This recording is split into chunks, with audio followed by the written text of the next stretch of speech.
This is Dr. Alan Moore recording from SCP Facility 315 Dover. The date is the 17th of September 1991. Test Subject 23 has arrived in Lab 5. Status of the subject is stable, yet seems more active than its predecessors. UV light analysis and bioreadings are prepped and ready to go once Dr. Johnson has finished securing the container supports. Please refer to the documents marked X31 and X32 on the lab computer for references to previous testing cycles. This is Day 3 of tests on Subject 23. Results from initial reports have come back better than our expectations. 23 is holding steady and reacting well to both thermal and conductive testing. Significant improvements have been made in observing 23's molecular structure over the earlier subjects. The date is the 25th of September, and we have just completed the first full week of testing. Subject 23 is progressing quicker than we could have hoped for. As expected, 23's biomass reading became agitated after being subjected to extreme heat, and is reacting erratically when either myself or Dr. Johnson approaches it. Note, cold temperatures seem to have an adverse effect on the subject, but only temporarily. Consider the implementation of extreme sub-zero storage solutions for transportation before any future applications. Test Subject 23, Day 12. When myself and Dr. Johnson entered the lab this morning, Subject 23 had worked its way to the top of its container. We assumed it was capable of traversing vertical surfaces, but we were amazed to know that it could hold itself up there. It's as if it was trying to find an opening. Signs of growth seems to have slowed down though. As expected, rapid changes in temperature only cause temporary effects. Day 15. We started animal trials and the results were startling to say the least. A portion of 23, herefore referred to as 23A, was removed from the greater mass on its original containment.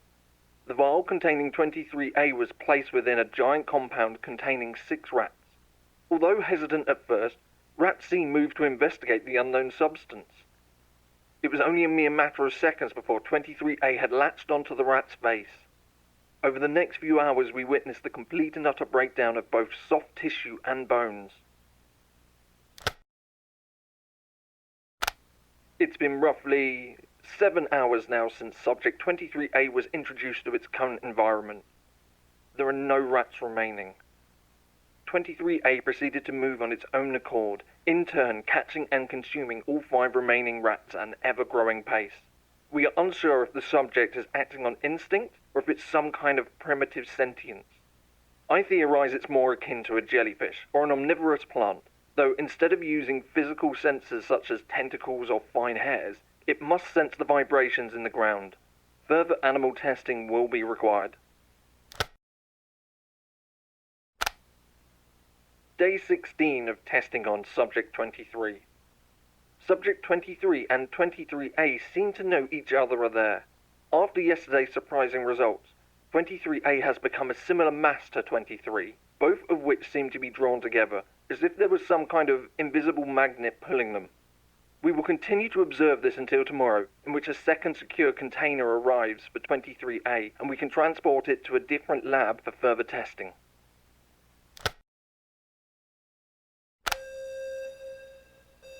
I've been locked in the lab for what seems like hours now.